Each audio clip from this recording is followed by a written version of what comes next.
dizendo que não tá bem, tá passando mal. O que a gente faz? Bota ela lá para tomar o passe. Viu? Então vamos fazer a nossa prece. Pensemos em Jesus, o grande mestre da vida. Ele que deixou uma mensagem de paz, de esclarecimento a toda a humanidade, a todos nós. E onde quer que estejamos, no mundo físico ou no mundo transfísico.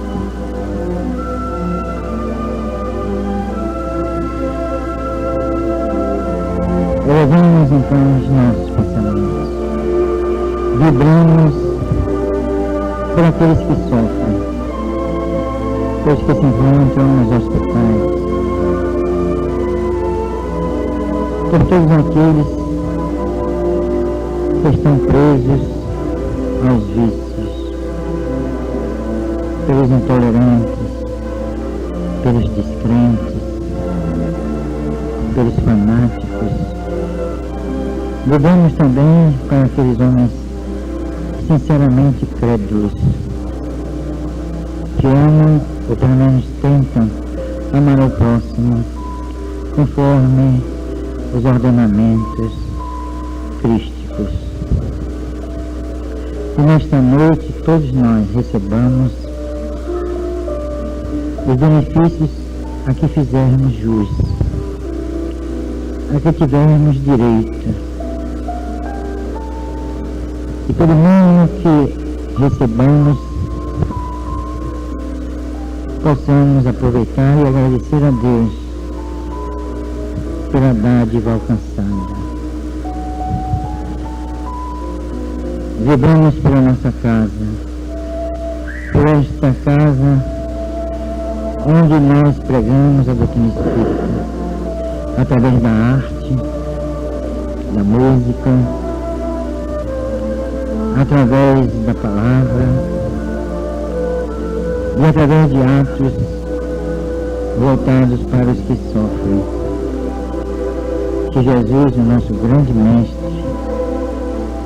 companheiro de todas as horas, principalmente nas horas difíceis de nossas vidas e das vidas daqueles que nos são caros, nós abrimos a reunião da noite de hoje com voto de muita paz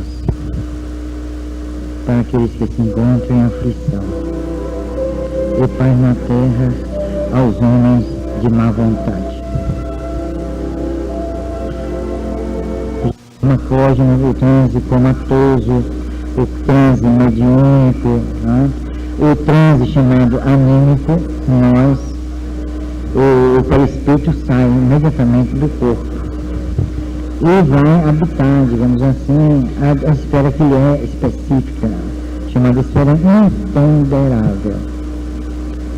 Então nós temos muita coisa a discutir, então vai ser pela manhã e à tarde, certo? Vão ser 2 sábados, viu? Vai ser o dia 10 e o dia 17, não é 17? 17, são 2. No segundo sábado nós vamos fazer a experiência. E no primeiro a parte teórica, acompanhada das transparências, certo? E na parte, como? À tarde, então que vai ter o encontro dos médiuns, dia 10. Vai ser sábado pela manhã, uma parte à tarde. E nós vamos fazer aqui trabalho de projeção do duplo, do perispírito, né? Magnetizar uma pessoa, trabalho de magnetização, e ela se desprender do corpo. Isso a gente pode fazer, não sendo assim de público, pois, mas não é inconveniente, porque essas pesquisas devem ser feitas assim, tramulho, né, de uma forma hermetizada, mas nós podemos fazer porque os espíritos nos ajudam. E esse trabalho assim de público foi realizado também em Londres, né? Arthur Conan Doyle, que foi o criador de Sherlock Holmes. Ele foi um dos grandes pesquisadores da fenomenologia espírita. Ele fez pesquisas, né, notáveis, escreveu vários livros E ele fez um trabalho de voz direta para 5.000 pessoas, numa espécie de anfiteatro lá em Londres. 5.000 participantes. É uma coisa interessante. Duas médiuns inglesas servindo de fornecendo de ectoplasma, chamado ectoplasma gasoso, para a realização dos fenômenos. Então, de voz direta, quer dizer, o espírito falando diretamente. Agora, o interessante é que as pessoas na plateia reconheciam a voz, né, de um seu parente desencarnado. Homens, mulheres, crianças, espíritos de jovens, de crianças, de velhos. Então as pessoas na plateia reconheciam a voz. Diziam, esse é meu tio, esse é meu pai. Eles não era chamado de ventriloquia, nem uma farsa, porque as pessoas se aproximavam e o espírito falava de coisas íntimas que só elas, só ele, espírito, e ela, a pessoa, sabiam. Isso foi realmente uma repercussão extraordinária. Assim como também houve nos Estados Unidos, na Califórnia, um trabalho de público, um trabalho maravilhoso, realizado por duas jovens médiuns, que a história delas duas está no livro que a Federação Espírita Brasileira editou, de nossa autoria, sobre as mulheres médiuns. São 464 páginas, com mais de 100 mulheres médiuns de várias partes do mundo. E lá nós incluímos o trabalho dessas duas médiuns jovens americanas. Elas faziam também com mais de 3.000 pessoas na plateia. Tinham assim telas, 50, 60, às vezes 80 telas em branco, sem tinta, sem pincel, sem nada. Elas entravam em estado de transe, e aí os espíritos iam pintando. Um detalhe é que as telas eram viradas uma assim para a outra. Só que de lado assim e para o chassi. Juntavam aqui. Quando abriam, retratos. Eles retratavam pessoas desencarnadas. Agora o detalhe, pessoas desencarnadas que eram parentes dos que estavam na plateia. O pai, a mãe, a irmã, o irmão. Olha, é uma prova mais do que irrefutável da imortalidade do ser. O mais interessante, por Maurer, é considerado talvez o maior fenômeno que os espíritos já proporcionaram aqui na face da Terra. Porque as pessoas levavam as telas para casa e lá punham na parede. No dia seguinte aparecia uma argola, um colar, uma tiara, qualquer coisa dessa. Quer dizer, quem realmente pintava aqueles objetos lá na casa da pessoa? Onde estava aquele colar, aquela tiara, aquelas argolas? Onde estavam? E isso daí impressionou profundamente.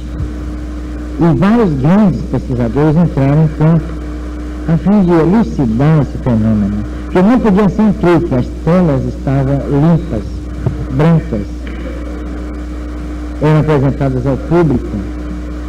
E tem uma coisa interessante, não havia tinta, nem pincel.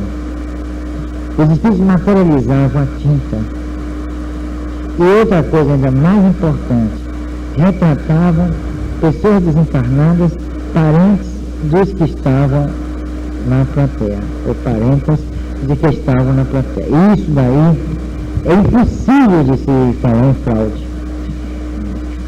Não há como. Esses quadros existem, alguns estão até no museu em Nova York,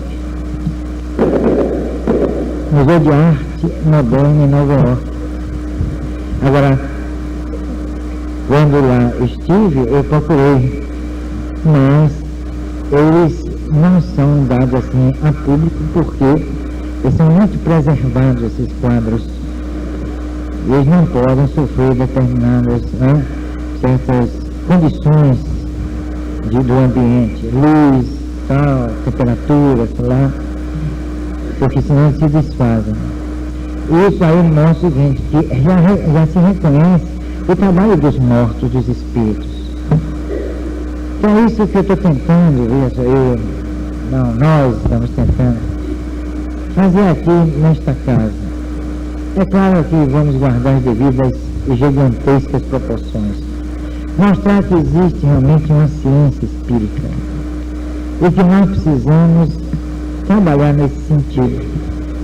Não é para exibicionismo, exibir os espíritos ou o trabalho dos espíritos, a crítica das pessoas, porque há aqueles que veem, né, mas não creem.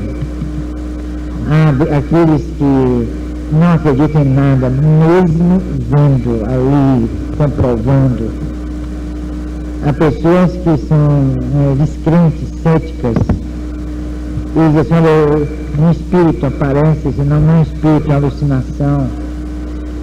Eu estou louco ou louca, aquilo ali é a projeção do ego subliminal, como dizia um psicólogo inglês, Friedrich Myers, e que depois teve que dar o braço a torcer, reconhecendo a imortalidade da alma.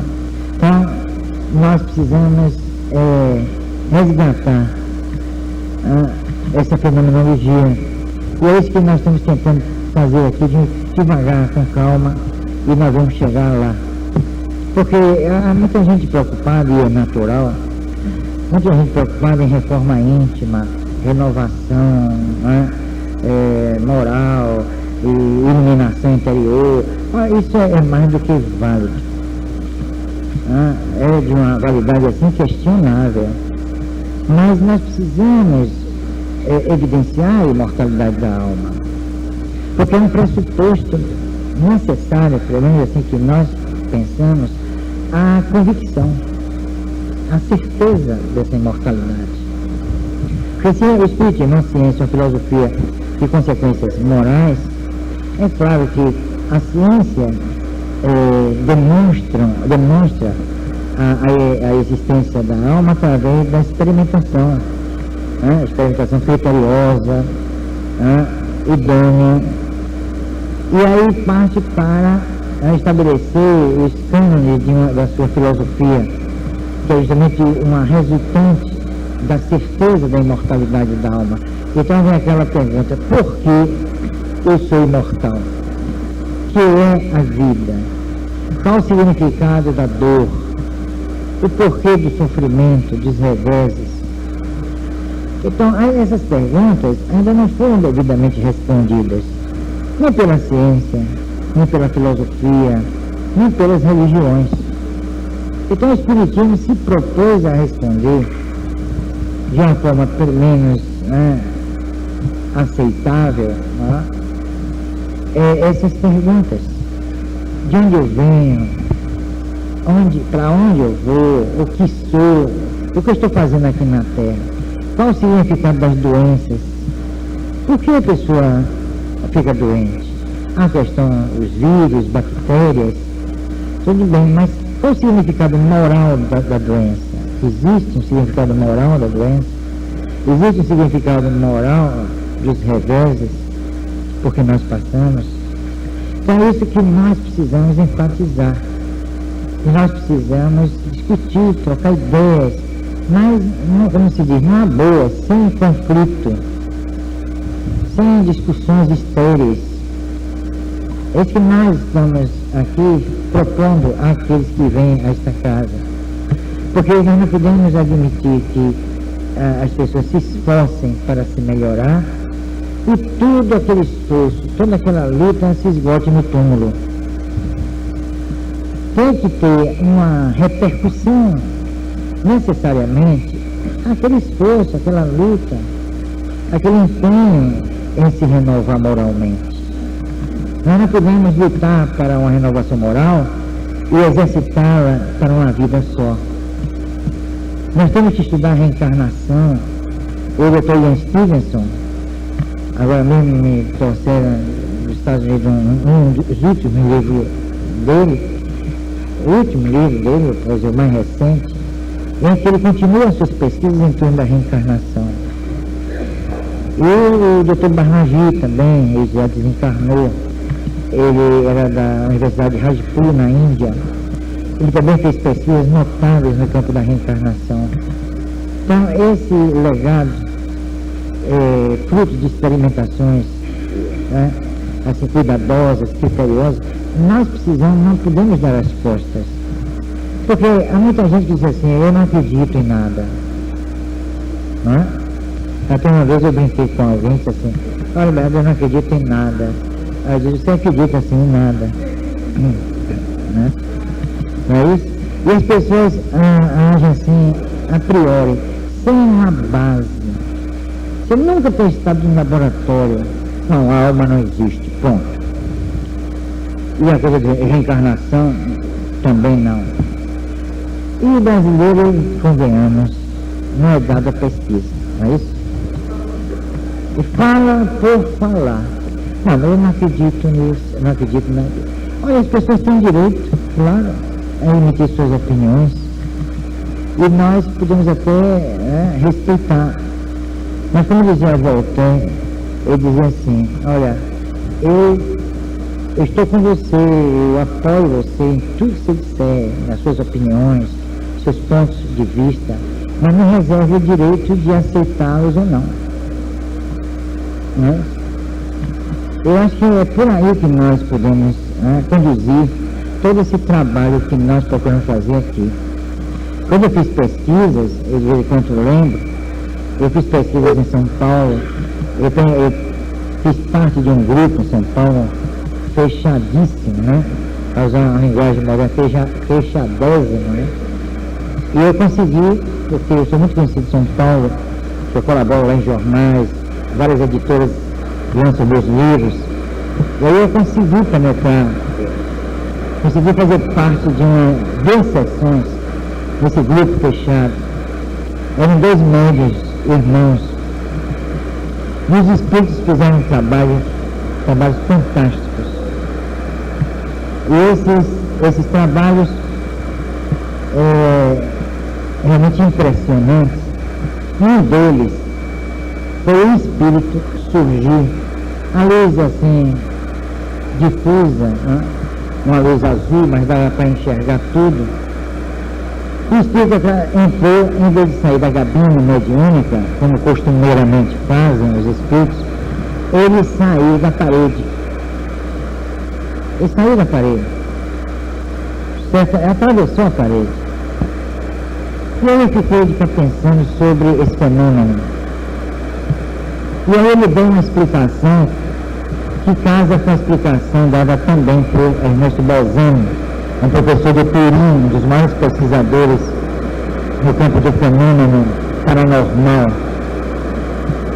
Ele falou em algo interessante que a ciência ainda não conseguiu identificar, que é a interpenetração da matéria através da matéria. Matéria fluídica e matéria densa. Olha, foi um trabalho de altíssimo nível científico. Não foi apenas uma questão, uma reunião para se exibir, para que os espíritos se exibissem.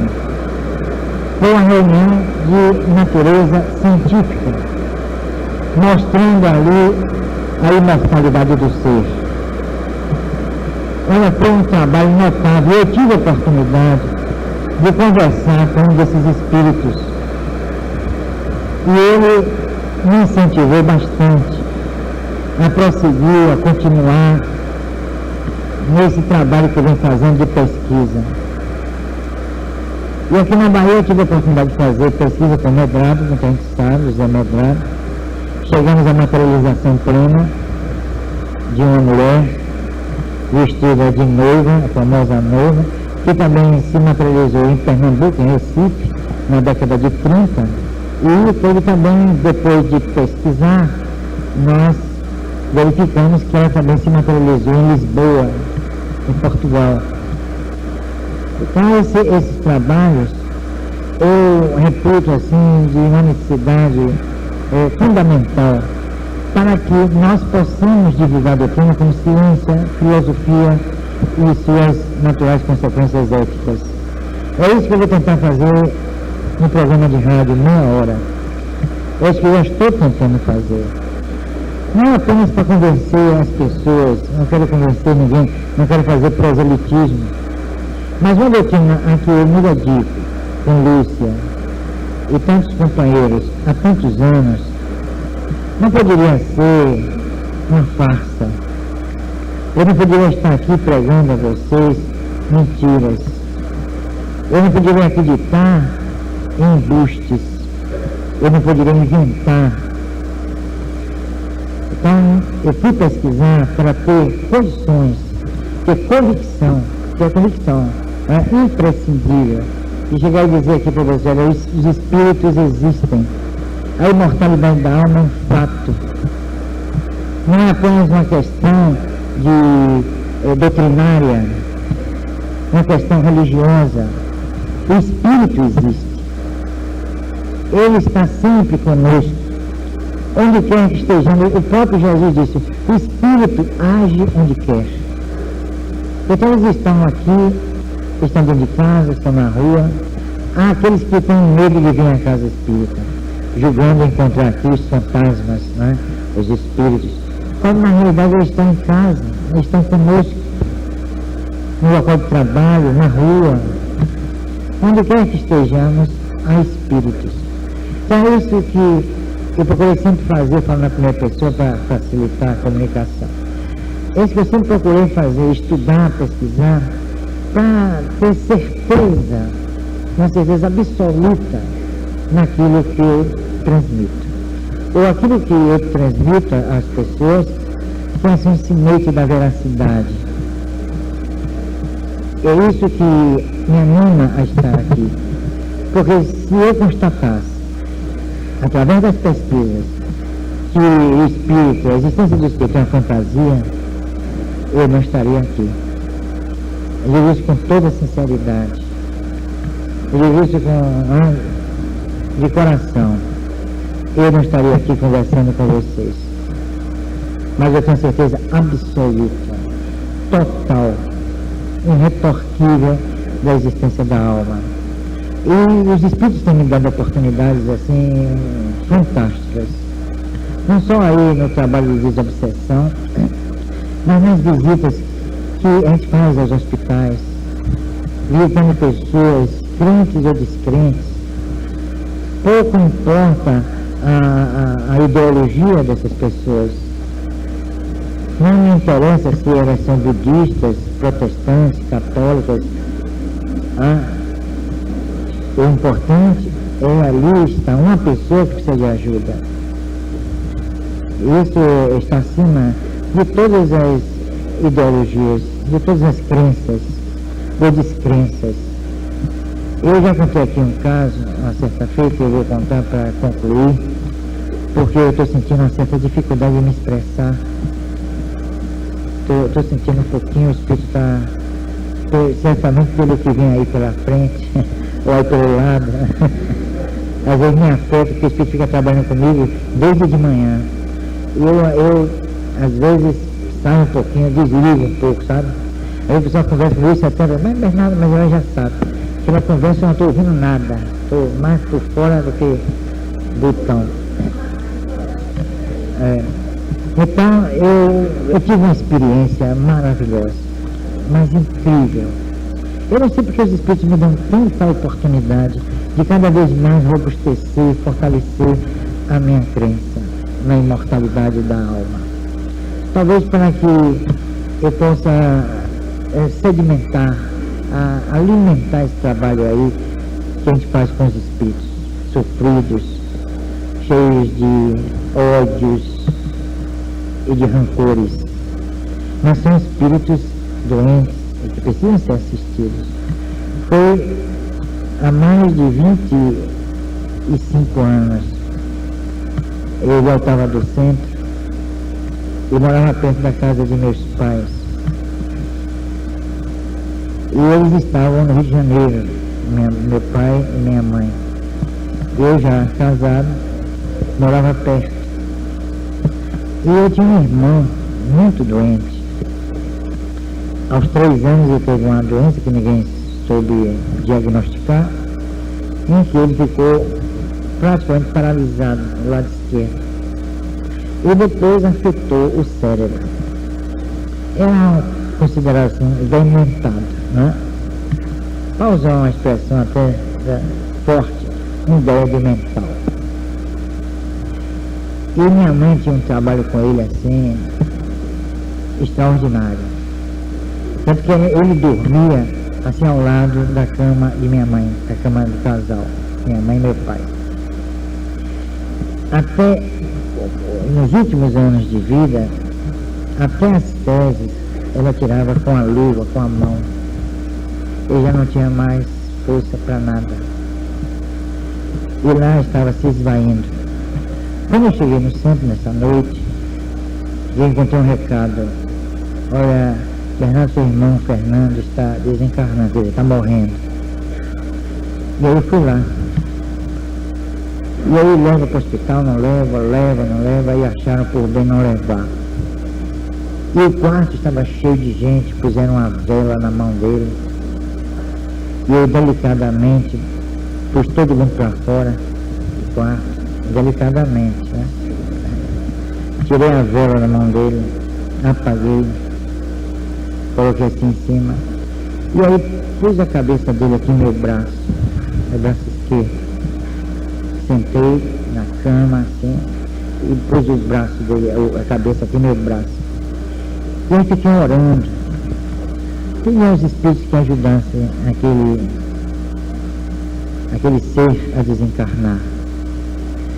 Isso foi acontecendo, mas de repente ele abriu os olhos. E olha que ele tinha uma expressão, a expressão realmente de uma pessoa demente. Aquela, não era uma expressão, era um olhar inexpressivo. Então ele abriu os olhos, olhou para mim, esses olhos adquiriram expressão. E uma lágrima correu face abaixo. E ele que não falava já mais nada, disse para mim, alto e bom som. Bé, ele me chamava de Bé antes, quando ele ainda falava, dizia, Bé, eu mereci, não foi? Aí eu disse, foi, você mereceu. E ele fechou os olhos e desencarnou.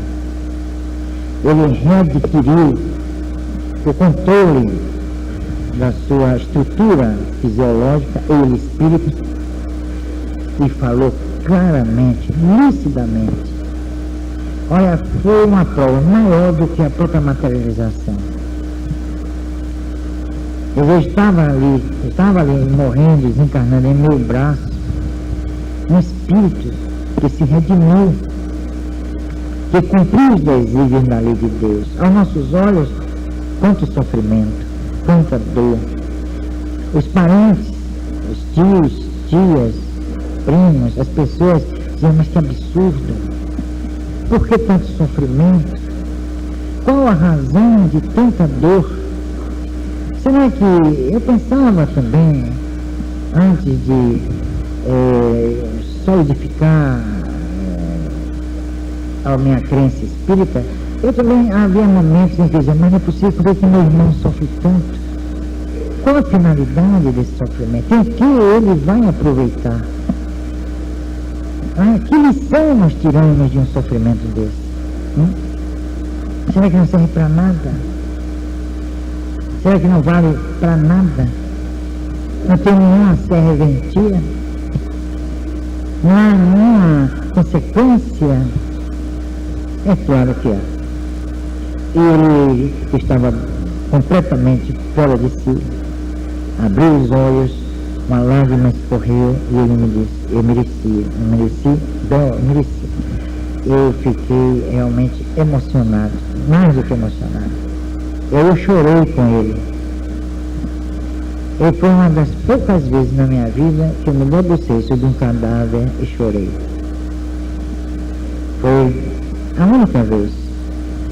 Nem sobre o cadáver de meu pai e de minha mãe eu não chorei. Eu orei. Mas aquele espírito parece estar precisando de minhas lágrimas. Somente uma escorreu pela face dele, e muitas escorreram pela minha face. Mas eu não chorei de tristeza. Eu chorei de alegria diante daquele quadro, daquela constatação da imortalidade da alma e do cumprimento dos desígnios da lei de Deus, que não castiga, que não pune, mas redime, renova, reeduca. E ele saiu da vida. Aí é que o mais importante, tem uma certeza absoluta de que se tornou quite com a lei de Deus. Ele saiu liberto, pelo menos dos atos que deram causa àquela dor e àquele sofrimento. Então, quando eu vejo uma pessoa nas vastas da morte, quando a pessoa desencarnando, e quantas eu já vi nesses hospitais da vida, eu oro para essas pessoas e tento levar a elas, principalmente, através do pensamento, a certeza de que todo aquele sofrimento não foi em vão. As mortes prematuras, por exemplo, como machucam, como levam o desespero, a angústia, e é natural que assim aconteça. Aliás, afinal de contas, é um ente querido que está ali sofrendo, e nós sofremos com ele, mas nós devemos também nos lembrar da lei de Deus. E quantas pessoas blasfemam? Quantas agridem o próprio Deus? Porque não se conformam com aquele quadro, porque não admitem, e as religiões infelizmente não ensinam, não admitem aquela morte prematura, absurda. Há um livro chamado Perdas de Entes Queridos. É uma senhora que também já desencarnou, Zilda Gunesh Rossi, o nome dela. É lá do Paraná, de Santa Catarina. Ela recebeu no necrotério os corpos, ou pedaços dos corpos dos filhos Dáusio e Diógenes, jovens, mortos num desastre de automóvel. Ninguém sabia quem era Dáusio nem Diógenes. Ela sepultou aqueles restos e voltou para casa arrasada, desesperada. Pensou até em suicídio, porque não resolve nada e piora a situação. E como piora? E ela volta para casa e fica no quarto deles, ali pensando, mentalizando os dois filhos e chorando. E a luz acesa, de repente a luz pisca, ela não dá importância, e aí pisca com insistência, chamando a atenção dela. Eram os filhos se comunicando com aquela mãe. A partir daí ela começou a se comunicar com os filhos e escreveu um livro que para mim é um clássico, Perda de Entes Queridos. Vocês deviam adquirir esse livro. Como uma mãe sofreu e depois ela foi consolada pela convicção na imortalidade da alma. Olha aí a necessidade de se provar a imortalidade. Por que aquela dor, aquele sofrimento praticamente desapareceram? Porque ela teve a certeza de que os filhos viviam. As pessoas não dizem, porque às vezes, certo espírito, o espírito continua lá no mundo espiritual. Elas tiveram a certeza, porque os próprios filhos revelaram a ela a continuidade da vida. Então ela teve uma mensagem, foi uma mensagem realmente fantástica. Como nosso querido amigo José Medrado. Quantas pessoas já foram ali consoladas por mensagens dos seus entes queridos desencarnados. Eu lembro que tem um caso que Medrado não poderia saber, porque há muita gente descrente e acha que nós espíritas somos desonestos. E era um amigo meu de infância e ele desencarnou, quase que vamos chamar prematuramente, ainda jovem. E a esposa dele não se conformou. E é natural, tá? A maioria não se conforma mesmo. E ficou desesperada, levou muito tempo fechada em casa, não queria saber de ninguém, não queria sair, não queria participar de nada. Mas se tornou uma vida assim apática, longe de tudo e de todos, só pensando nele. O nome dele era até complicado, Del Vecchio, o nome dele. Nós chamávamos de Vevé. Eu fui amigo de infância. Aí um dia levaram esta pessoa, esta viúva, ao centro lá onde Medrado trabalha. E ela recebe então uma mensagem do marido. E poucas pessoas sabiam desse diminutivo, desse Vevé. Ele assinou o nome todo e botou Vevé.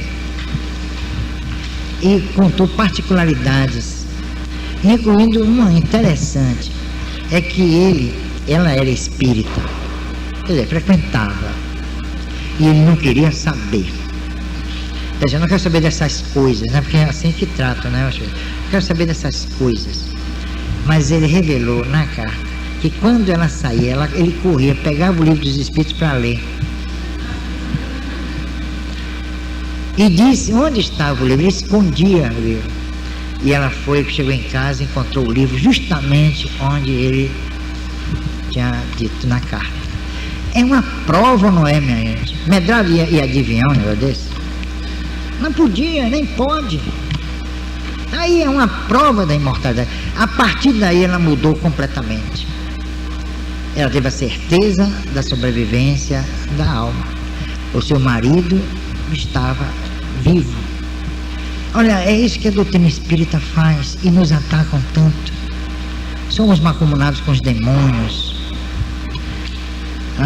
somos desonestos.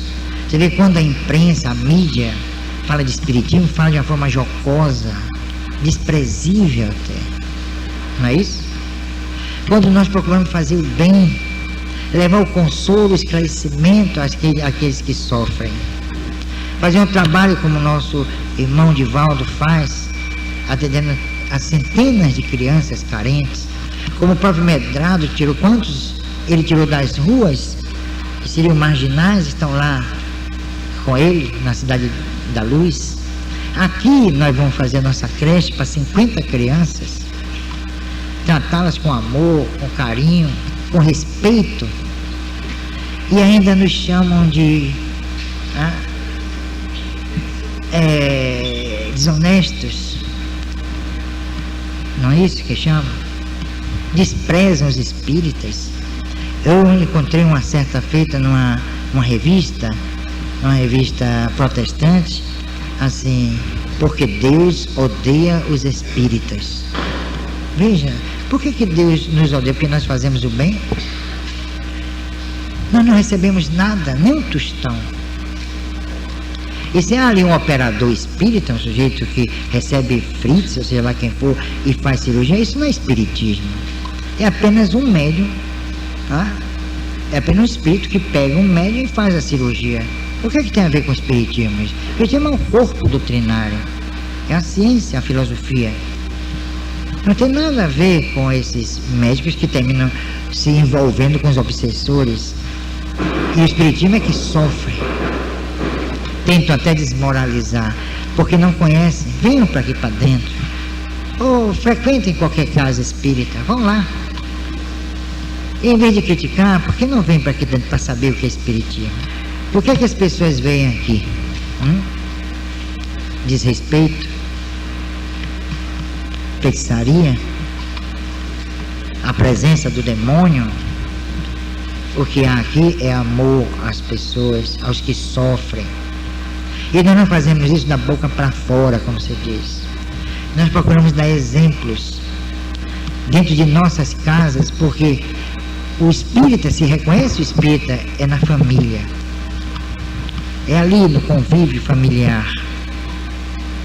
Preservar a família, não um tolerando o outro, porque eu digo a vocês de todo o coração, com toda a lealdade, se eu tivesse de casar novamente, eu me casaria com Lúcia.